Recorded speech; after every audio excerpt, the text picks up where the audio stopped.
బేసన్ పిండి అండి, 4 చెంచాల కారము, అల్లం వెల్లిగడ్డ పౌడర్, సోడా, ఓమా.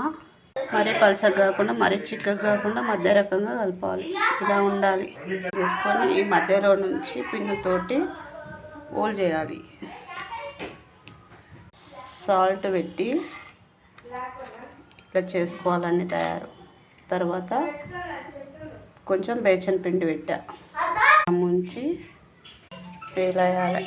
పసుపు కూడా వేయాలి. తక్కలు కలిపినాక సైడ్ కాలినాక ఒక సైడ్ ఇట్లా టర్న్ చేసుకోవాలి. తప్పలతో వేసుకోవాలి. బ్రౌన్ కలర్ రావాలి. ఓపెన్గా వేయాలి. వేస్తే మిర్చి లోపల కాలుతుంది, బాగుంటుంది. రెడీ. వేడి వేడి మిర్చీలు. చలికి వేడి వేడి మిర్చీలు తింటే ఏమీ హెమీగా ఉంది. Like, share, subscribe my YouTube channel. Try చేయండి, కామెంట్లో పెట్టండి ఎలా వచ్చిందో.